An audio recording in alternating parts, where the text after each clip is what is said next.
안녕하세요. LA의 정교수입니다. 구독과 좋아요 알람 설정은 영상 제작에 큰 힘이 됩니다. 자, 오늘 살펴볼 주제들은요. 테슬라 폭발적 인기를 끌고 있다라는 주제 다뤄봅니다. 자, 주가는 언제 다시 뛸까라는 주제 다뤄봅니다. 자, 그리고 팔란티어와 비트코인이 언제쯤 상승할까에 대해 생각해보고요. 그 외 테슬라 소식과 미국의 매크로 상황 두루두루 살펴볼 시간 갖도록 합니다.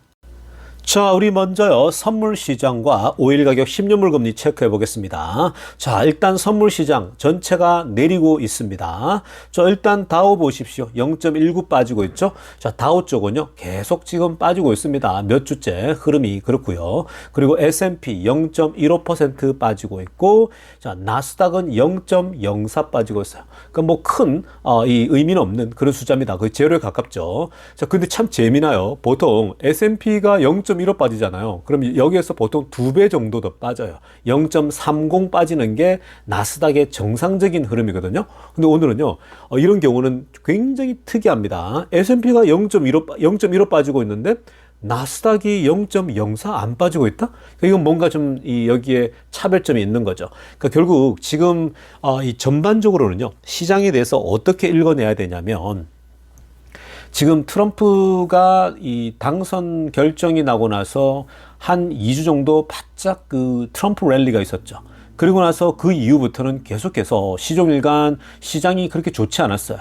여러분들이 테슬라에 거의 투자를 하고 있다 보니까 그걸 못 느꼈을 수도 있거든요. 근데 뭐 매그니피센트 세븐이랄지 다른 주식들도요, 전반적으로 제자리 걸음이었습니다. 그리고 작은 주식들 뭐 이 다우지수나 이쪽은요 계속 빠지고 있습니다.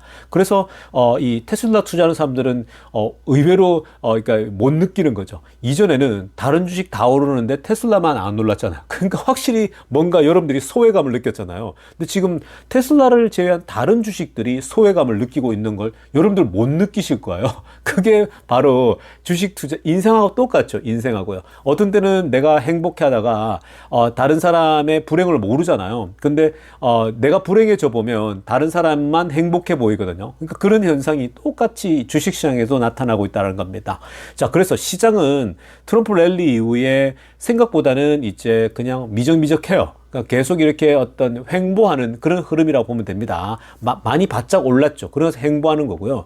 다만 지금 S&P가 0.15 빠지면은 나스닥이 0.30 빠져야 되는데, 이건 뭐예요? 트럼프 수혜주들만 또 오르고 트럼프 수혜주들만 예상 밖의 행동을 보이기 때문에 이런 현상이 또 나타나는 겁니다. 굉장히 재밌죠.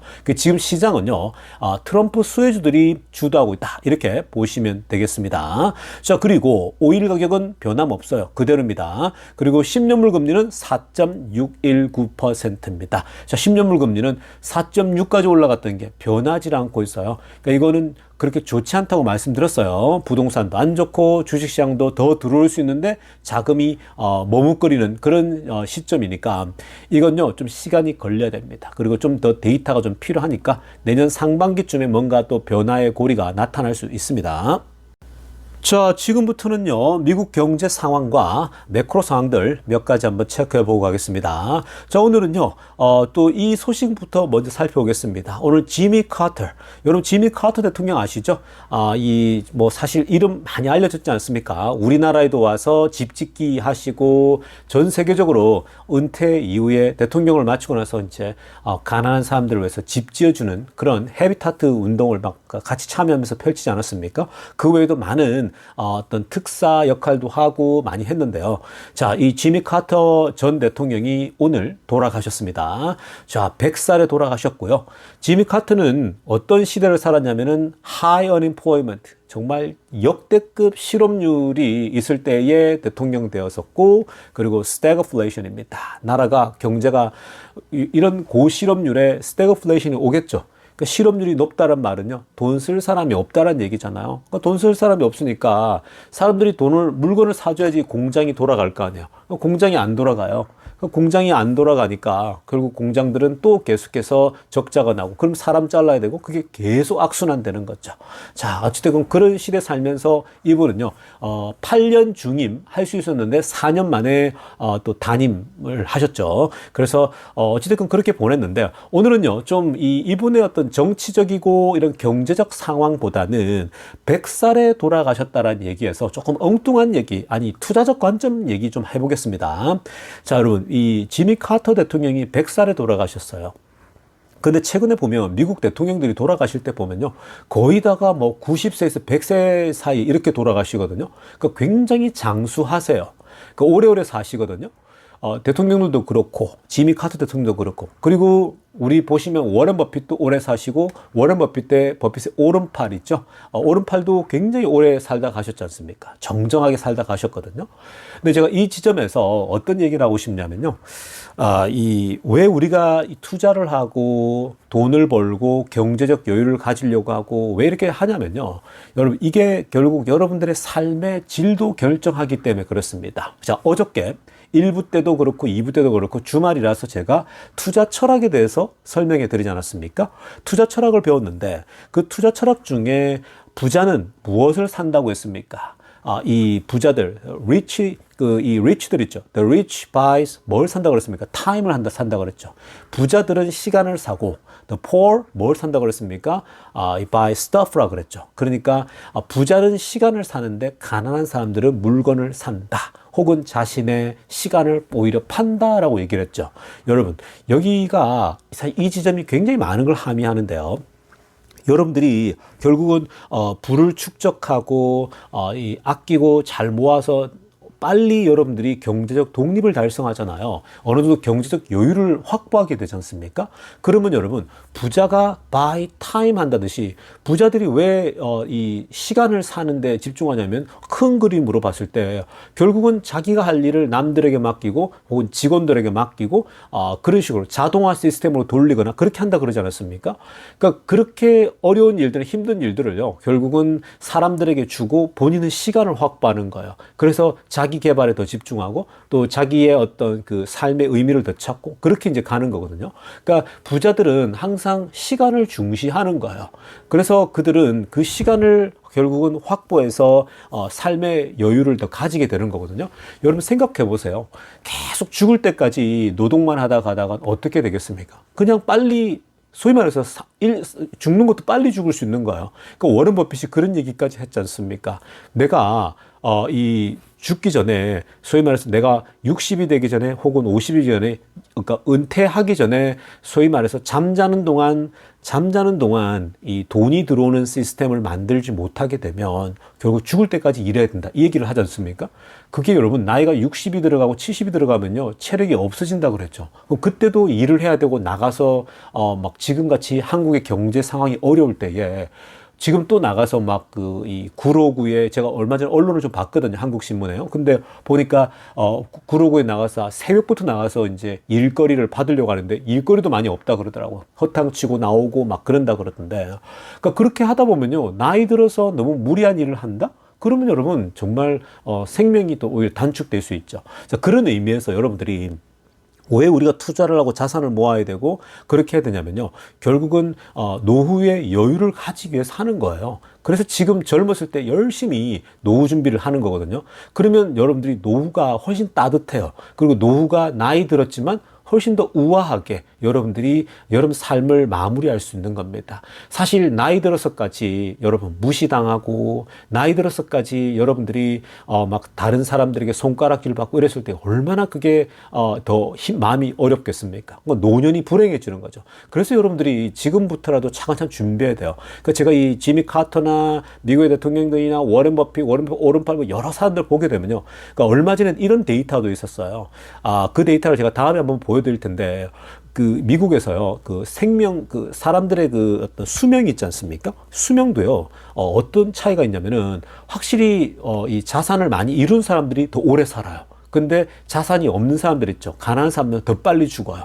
그러니까 그게 통계까지 잡히고 있는 거거든요. 그러니까 여러분들에게 이 돈의 노예가 되라 이게 아니고요. 충분히 여러분들이 이제 일을 못할 때를 대비해서 지금 열심히 젊었을 때 돈을 벌어야 된다는 거예요. 그러니까 그런 차원에서 얘기하는 거고 투자를 해두게 되면요. 확실히 여러분들이 노후가 여유가 있습니다.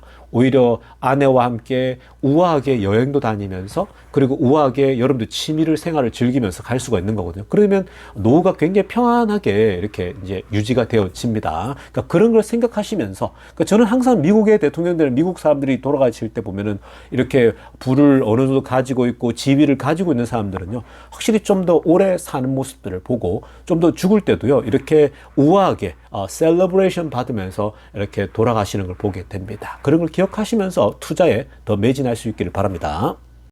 자, 이어서 살펴볼 소식은요. 자, 오늘 이 미국 월가에서 지금 24년을 마무리하고 25년을 생각할 때요. 자, 이런 분석이 나왔습니다. 자, 이게 지금 이런 분석들이요. 미국 주식시장의 흐름들을 그대로 대변한다고 보시면 돼요. 자, 지금 보십시오. 위에 빨간색으로 하려고 보게 되면요. 24년도에 Inflation has been one of top concerns for the US economy. 24년도는 인플레이션이라고 하는 것이 미국 경제의 가장 중요한 그리고 탑 걱정 중에 하나였다라고 얘기를 하거든요. 그런데 25년도는 그럼 어떨 것인가? 내년 25년도에는 it looks like fears over sticky prices will continue in 2025라고 합니다. 그러니까 25년도에 되면요, 이 sticky price, 지금 그 인플레이션이 내려오긴 하는데 sticky 하지 않습니까? 마지막에 그 3%에서 2% 넘어오는데 너무 지금 스티키하지 않습니까? 바로 그 스티키한 가격에 대한 공포감이, 그 두려움이 25년도에는 지속될 것 같다라고 얘기를 하고 있죠. 자, 바로 이 지점입니다. 자, 인플레이션이 많이 내려왔어요. 9% 같은 게 3% 가까이 내려왔어요. 근데 지금 목표라는 2%대에서 이 3% 사이에서 스티키해서 조금 거꾸로 꼬리가 쳐들거나 아니면은 또 이제 횡보하거나 여기서 지금 안 내려오고 있습니다. 그러니까 이 스티키한 요 지점이 결국은 지배하는데, 결국 이게 그 연준의 금리 인하를 좀 더 주저하게 만드는 거죠. 그렇게 되니까 지금 이런 두려움들 있죠. 이 두려움이 이번에 데이터로 나오지 않았습니까? 인플레이션 데이터들이 다 나왔는데 생각보다 안 떨어지네 이거예요. 근데 이게 이제 12월 지나고 1월 달 데이터 나오고 2월 달 나오고 한 3월 달쯤 가잖아요. 그러면은 조금 변화가 생길 겁니다. 그러니까 거기서 데이터들이 좀 내려가 주지 않습니까? 그러면은 뭔가 좀 이런데 변화가 생길 수 있는 거예요. 그럼 주식시장에도 변화가 생기는 거고요.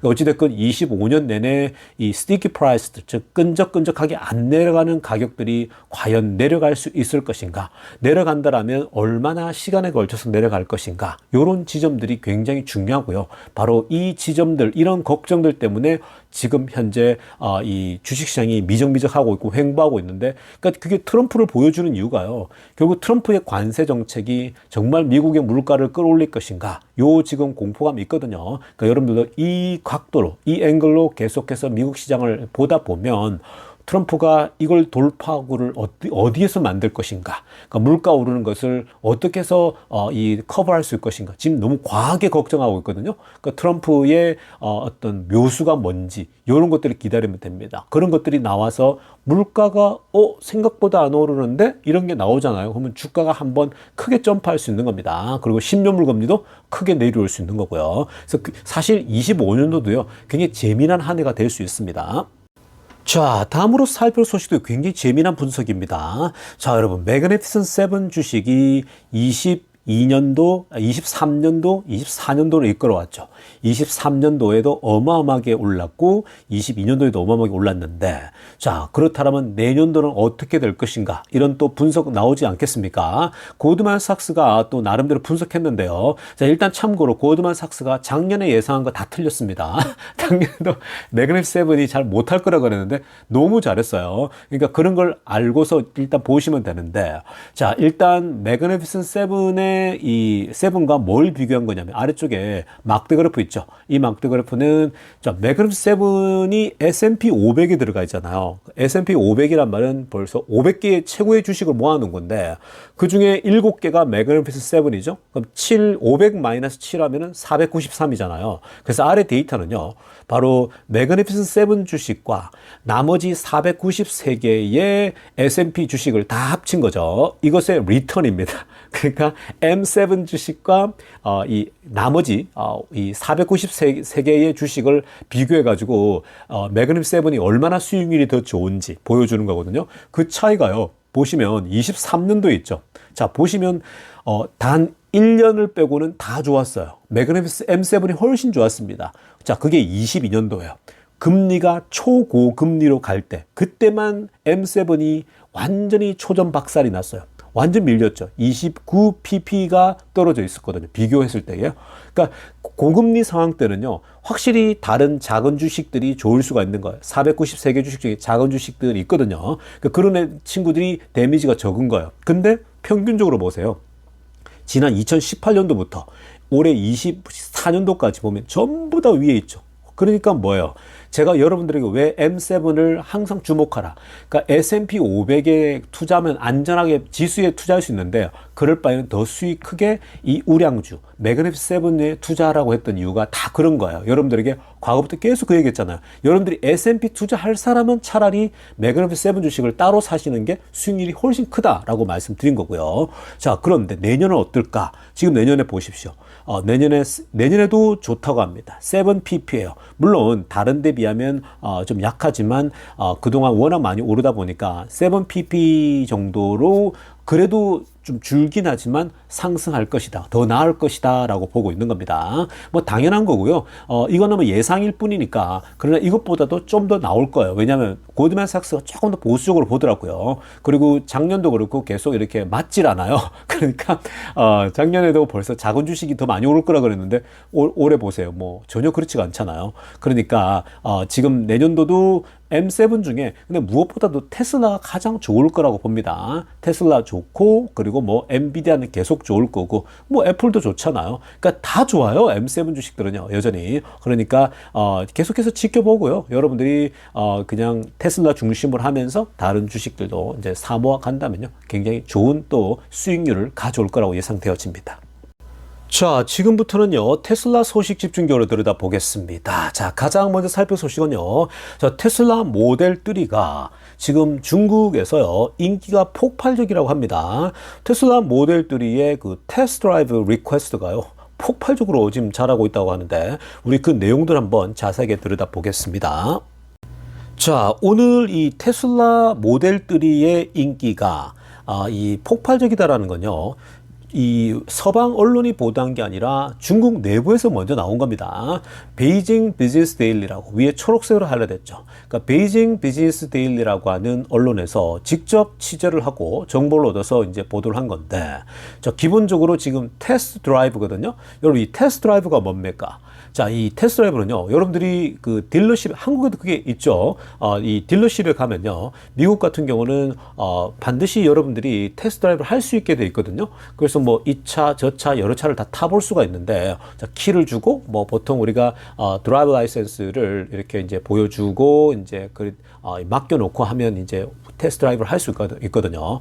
직접 이제 주변을 한번 돌아보는 거죠. 뭐 이 같이 직원하고 같이 다니면서 이런저런 설명 들으면서 한번 탈 수 있게 되는 건데요. 자, 지금 이 테슬라에 대해서 테스트 드라이브 리퀘스트 요청 자체가요, 지금 어마어마하게 상승하고 있다고 합니다. 자, 아래쪽에 파란색으로 하나 보세요. 지금 이 어느 수준이냐면요, 특히 모델 3에 집중되고 있는데, 모델 3 테스트 드라이브 리퀘스트가 무려 60%나 껑충 튀어 올랐다는 겁니다. 먼트 오브 먼트거든요. 지난달 대비 60% 뛰어오른 겁니다. 여러분, 60%면 어마어마하지 않습니까? 뭐 가령 100건이 있었다면 이제 이번에 160건이 들어왔다는 얘기잖아요. 지금 이게 장난 아니게 지금 이 테스트 드라이브 요청이 들어오는 거죠. 그러니까 이 테스트 드라이브가 들어온다는 게 무슨 말이에요? 결국은 이게 거의 수요로 이제 테스트 드라이브 한 다음에 사니까 수요가 그만큼 관심이 많다라는 거예요. 그러니까 수요로 연결되어지는 건데, 지금 중국 사람들이 테슬라를 사고 싶어 하는 사람들이 굉장히 많이 지금 관심도가 올라가고 있다. 특히 이제 연말 되면 최근에 보면 데이터들이 좋잖아요. 중국의 데이터들이. 근데 그만큼 이 사람들이 관심이 많다라는 거고요. 자, 그렇다면 왜 이렇게 관심이 많을까? 왜 이렇게 지금 모델 3에 대한 인기 폭발일까라고 했을 때에, 자, 최근에 중국의 recent sales initiative죠. 이 중국 안에서 테슬라가 이 sales initiative, 소위 말해서 판매를 진작시키기 위해서 다양한 어떤 방법들을 취하고 있지 않습니까? 그 중에 하나가 뭡니까? Zero interest 5-year financing offer입니다. 그러니까 모델 Y나 모델 3를 사는 사람들에게 있어서 5년 동안 이 제로 금리를 해주겠다는 거예요. 이거 뭐 대박이지 않습니까? 보통 여러분, 이 자동차 이 금리가 10년물 금리와 맞춰가지고 옛날에 높을 때는 때는 뭐 7%, 8%, 뭐 10%도 가고 그랬거든요. 근데 지금 이 금리 자체를 아예 제로 금리로 쳐준다고 합니다. 그러니까 완전 최고죠. 근데 여러분 이게 참 재밌지 않습니까? 제로 금리로 갈 수 있었던 배경은 뭘까라고 하실 때 지금 중국 자체가 지금 거의 디플레잖아요. 디플레 수준이니까 금리가 높질 않아요. 그러니까 은행하고 잘만 협약하면 야 제로 금리로 가자 이렇게 갈 수가 있는 거거든요. 그러니까 지금 제로 금리를 하니까 이거는 와이 낫입니까? 얼마나 좋습니까? 매달 내는 페이먼트가 부담이 없어지는 거거든요. 그래서 지금 그런 맥락으로 읽을 수 있고요. 지금 그 이 모델 Y가 있고 모델 3가 있는데 모델 Y는 이미 어마어마하게 팔려 나와서 이제 차가 지금 올해끔 부족하죠. 오히려 내년에 이제 주니퍼가 나오기 때문에 사실은 지금 이제 뭐 모델 3가 재고가 훨씬 더 있으니까 아무래도 모델 3에 대한 요청이 훨씬 많아지고 있겠죠. 그러니까 지금 올해 안에 가기 전에 사고 싶으니까 막 지난달 막판에 이렇게 몰려드는 거예요. 5년 무이자면 이건 완전 땡큐죠. 이런 계획을 쉽게 가져가기 힘들지 않습니까? 자, 그리고 테슬라가 지금 이런 소식들이 중국 그 현지 보시면 여러분들이 중국말 잘하시는 분들 있죠. 중국에 계시는 분들, 홍콩에 계신 분들은요. 아래쪽에 데이터를 읽어보면 중국에서 나오는 소식입니다. 자, 여러분 지금 이 지점에서 우리가 한 가지 더 생각해 볼 것은요. 테슬라가 유럽이나 미국이나 좀 약하더라도 특히 이제 유럽 쪽에 아무래도 특히 독일이나 프랑스에서 조금 약하거든요. 지금 현재. 왜냐면 독일 차도 안 팔리니까 워낙 경제도 안 좋고 하다 보니까 그런 건데 자, 그런데 그런 것들을 메이크업 하는 게 바로 지금 중국이거든요. 그래서 지금 막판에 이렇게 지금 사람들이 몰리고 있다는 건요. 막판에 밀어내기, 즉 이 중국에서 더 매출이 더 올라갈 수 있지 않을까 이런 예상이 되어집니다. 자, 다음으로 살펴볼 소식도요. 현재 중국 안에서 자, 테슬라라고 하는 기업에서 일하는 사람과 그리고 그 외에 다른 중국 업체에서 일하는 사람들 사이에 이 임금 비교가 오늘 나왔습니다. 중국의 유튜버 중에 아래쪽에 나오는 이 친구인데 자, 이 차이니즈 유튜버죠. 이 중국에서 차이니즈 유튜버가 이 사람을 인터뷰를 한 겁니다. 이 사진에 나오는 이 사람은요. 24살의 중국인인데 소프트웨어 엔지니어라고 합니다. 그래서 테슬라에서 그 CN R&D 센터에서 일한다고 하거든요. 그러니까 지금 이 24살짜리 대학 막 졸업한 친구겠죠. 그래서 뭐 컴퓨터 전공을 했겠죠. 그래서 소프트웨어 엔지니어로 R&D 센터에서 일을 하고 있는데 이 사람이 이제 그 중국 유튜버와 자연스럽게 모든 얘기를 즉 월급 얼마 받고 소매 다 이렇게 다 공개를 하면서 얘기를 했다고 합니다. 보통 이런 거 미국에서는 공개를 잘 안 하잖아요. 근데 이 중국에서 지금 월급 얼마 받냐 이렇게 하는데 자, 그래서 지금 월급이요 공개가 됐거든요. 노란색을 하려면 보세요. 자, 이 사람이 중국 차이나에서 R&D 센터에서 일하는데 테슬라 R&D 센터 즉 리서치 앤 디벨롭먼트 센터 일하는데 연봉이 얼마냐? 30만 위안에서 40만 위안이 된다고 합니다. 자, 여러분 30만 위안은요 지금 현재 기준으로서 대략적으로 한 6천만 원 정도 되거든요. 그러니까 이 사람이 거의 6천에서 6,500만 원, 뭐 7천만 원 정도 버는 거예요. 연봉이 6천, 7천 정도 된다는 거거든요. 굉장하죠. 중국에서 6천만 원 번다 연봉 7천만 원이면 꽤 괜찮은 거겠죠. 그러니까 테슬라에서 일하는 게 이 정도인데 이게 다가 아닙니다. 자, 이게 당연히 대기업 단위니까 베너핏이라는 게 있겠죠. 그래서 보시면 인슈런스 커버리지입니다. 보험이 적용된답니다. 보험 당연히 4대 보험 같은 거 되겠죠. 근데 이게요. 패밀리 멤버스 다 포함된다고 합니다. 그러니까 가족들 다 들어가겠죠. 가장이니까 아내, 아이들까지 다 커버되겠죠. 이런 건 한국도 다 비슷하죠. 뭐 현대자동차 다니면 다 비슷할 거라 생각하는데 그리고 또 뭐가 있냐 하우징 서브시디가 있다고 합니다. 집 보조가 있답니다. 와, 이것도 대박이죠. 집 사는데 보조금도 들어가고요. 그리고 retirement contribution입니다. 뭐 이거야 뭐 당연히 연금 들어갈 때에 회사에서 얼마 뭐 자기가 얼마에서 이렇게 넣는 거죠. retirement 당연히 들어가는 거고요. 그리고 meal 회사에서 음식도 뭐 당연히 이 제공된다 이런 얘기를 하고 있죠. 그래서 굉장히 혜택이 좋아요. 이 정도면 중국에서는요 최상위급 최상류층에 살 만큼 굉장하겠죠. 자, 그런데 이 사람이 자기 친구랑 비교를 합니다. 자기 친구가 초록색으로 하나 보세요. His friend works at BYD. 자, BYD와 테슬라를 이제 일꾼 즉 노동자끼리 비교한 건데 자, 당연히 똑같은데 일해야겠죠. R&D 엔지니어라고 합니다. 자기 친구는 BYD에서 R&D 엔지니어로 일하고 있고 본인은 테슬라에서 R&D에서 소프트웨어 엔지니어로 일하고 있다고 합니다. 이 둘을 비슷한 직업군으로 비교를 했는데 BYD에서 일하는 친구는요. 본인보다 자신보다 즉 테슬라에서 받는 것보다 3분의 1 수준밖에 못 받는다고 합니다.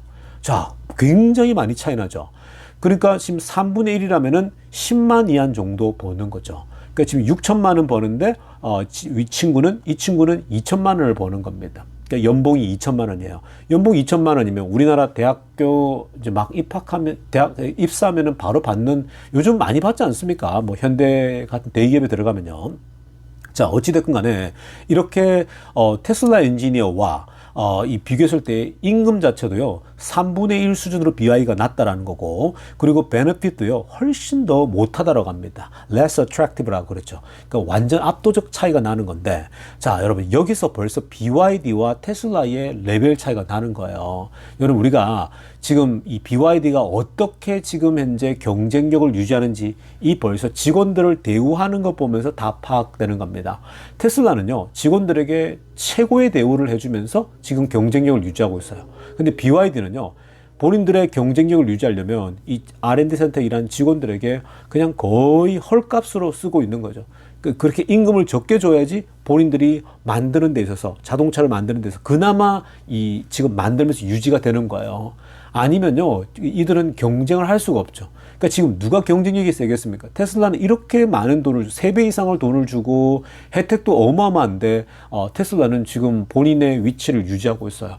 만약에 테슬라가 이렇게 BYD처럼 대접을 한다라고 했을 때 물론 그것을 놓고 뭐 나중에 질적으로 떨어질 수도 있고 뭐 이런 얘기 할 수 있겠지만 그렇게 한다고 해서 테슬라의 수익이 얼마나 남겠습니까? 3분의 1. 그러니까 이걸 만약에 2분의 1만 준다 하더라도 테슬라는 그게 플러스로 다 돌아설 거 아니겠습니까? 그러니까 여러분 이런 걸 보면요. BYD가 뭐 지금 테슬라를 앞섰다니 돈을 뭐 많이 자동차를 더 많이 판다니 하지만요. 그만큼 쥐어짜서 이렇게 가고 있는 거예요. 이렇게 쥐어짜서 걸어간다? 자, 여러분 이렇게 해서 유지되는데 이렇게 되면 직원들이 남아나겠습니까? 테슬라에서 저렇게 대접해 주는데 다들 테슬라 들어오려고 하고 좋은 인력은 테슬라로 몰려들겠죠. 이게 바로 질적 차이라는 거예요, 여러분. 그러니까 지금 왜 BYD가 저렇게 버티고 유지하고 있는지 여러분 근데 여기서 한 가지 더 나간다면요. BYD가 이런 수준이잖아요. BYD는 잘해주는 걸 거예요. 다른 전기차 회사도 어떻겠습니까? 다른 회사들은 어떻겠어요? 지금 어마어마하게 그냥 경쟁이 막 과잉 공급이라 그랬잖아요.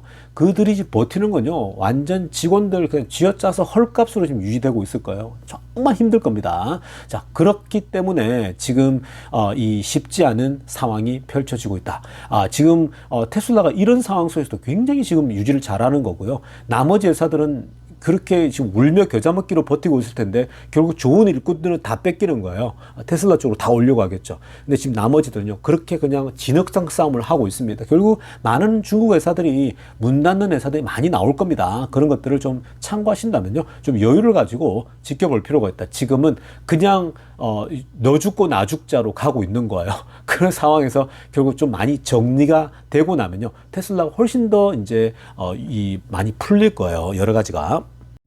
자, 다음으로 살펴볼 소식도요. 굉장히 좀 흥미로운 소식이 날라들었습니다. 자, 스코티시 퍼릴리먼 위안 보세요. 자, 지금 애쉬 레이건이라는 이 스코티시 퍼릴리먼, 즉 스코틀랜드 있죠. 우리나라식으로 말했을 때에, 그러니까 우리가 스코틀랜드 스카티시라지 않습니까? 그러니까 이 스코틀랜드의 의회 중에 한 멤버가요 머스크에게 편지를 썼습니다. 이 애쉬 레이건이 이 스코틀랜드의 국회의원이죠. 머스크에게 편지를 써가지고요. 야, 우리 제발 와서 우리 스코틀랜드에 와가지고 테슬라 기가 팩토리를 새로운 걸 하나 지어주기를 바란다라고 요청했습니다. 자, 여러분 옛날에 과거에 그 영국에 굉장히 많은 자동차 부품 회사들도 많았고 괜찮았지 않습니까? 근데 지금 전기차 시대로 넘어가는데 영국 쪽에 번번한 전기차 공장들이 없단 말이죠. 자, 그런 차원에서 스코틀랜드에서 우리 와가지고 우리 쪽에서 기가 팩토리 하나 짓자 이 얘기죠. 앞으로 어차피 더 커질 건데 우리나라 와서 지어주면 여기에 지금 이 밸류 체인이 어마어마하잖아요. 여러분 자동차 산업이 하나 들어온다라고 하는 건요. 한 지역 경제, 한 도시 경제를 살려버리거든요. 어마어마합니다. 그러니까 뭐 한 나라를 거의 먹여 살린다라 아니야도 거의 울산이라는 도시를 먹여 살리는 게 현대자동차잖아요. 그러니까 그런 거거든요. 그래서 지금 요청했는데 머스크가 이에 응답을 했어요. 자, 머스크가 뭐라고 했냐? 아래쪽에 초록색으로 알려보세요. Very few companies will be willing to invest in UK with the current administration이라고 합니다. 자, 스코틀랜드는 기본적으로 영국에 속해 있지 않습니까? 자, 그런데 머스크가 뭐라고 하느냐? 야, very few companies, 아주 적은 회사들이 영국에 투자하려고 할 거다라는 거죠. 이 말은 무슨 말입니까? 반대로 부정적인 거죠. 그러니까 야, 지금 영국에 투자할 회사가 누가 있냐? 이 얘기를 하는 거거든요. 그리고 with the current administration이라고 합니다. 지금 행정부, 지금 이 스코틀랜드 정부 하에, 영국 정부 하에서는 어떤 기업도 쉽게 투자하고 싶어하지 않을 거다라고 얘기를 하고 있는 거죠. 자, 이 지점에서 머스크가 중요하게 보는 게 뭡니까? 결국 정부입니다. 이 정부가 얼마나 이런 투자에 열려 있고, 그리고 새로운 어떤 산업에 열려 있고, 그래서 새로운 산업을 일구어서 이 미래를 향해 나아갈 것인가. 결국 정부의 의지고 대통령의 어떤 생각과 마인드셋을 보겠다라는 거죠. 그런 것들이 굉장히 중요합니다. 그래야 투자를 또 하는 거거든요. 근데 이제 이 머스크도 지금 현재 아직까지는 지금 다음 기업에 투자할 상황은 아니에요. 높은 고금리에 건설하고 뭐 지으려고 해보세요. 그래가지고요, 이거 사실 수익 나기가 쉽지 않거든요. 그러니까 지금 그 멕시코 공장도 잠시 멈춰놓은 게 왜 그래요? 그 지금 고금리 상황이라서 그런 거거든요. 그래서 이 멕시코 공장도 재가동하려고 할 때 사실 멕시코에다 공장을 세울 때도요, 정부가 소위 말해 다 쏟아부어 줬거든요. 그냥 테슬라가 오면 좋겠다. 이래서 정부가 전향적으로 사실은 이 테슬라라는 기업을 들일 때에 파격적인 조건들을 해줘야 돼요. 근데 중국도 마찬가지잖아요.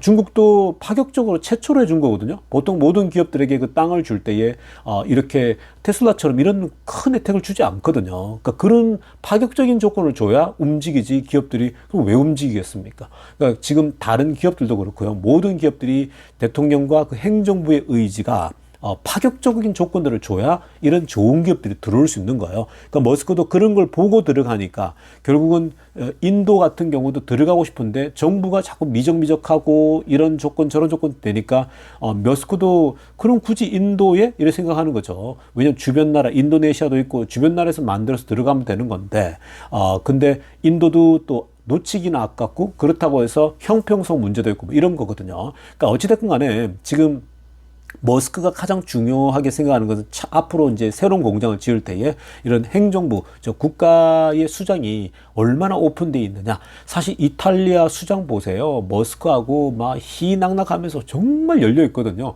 그런 유럽 나라들도 있는데 굳이 지금 이렇게 답답한 이 행정부와 일을 하려고 할까요? 그러니까 일개 한 명의 국회의원이 편지를 써서 보낸다고 해서 쉽게 움직일 수 있는 그런 건 아니죠. 아무튼 지금 어떤 나라건 어떤 행정부건 완전 파격적인 조건과 웰컴 할 때에 들어갈 수 있는 거지, 지금 여기까지 굳이 뭐 이런 식이면 들어갈 필요 없는 거죠. 아무튼 머스크가 새로운 공장을 세울 때의 조건을 우리가 보게 됐습니다.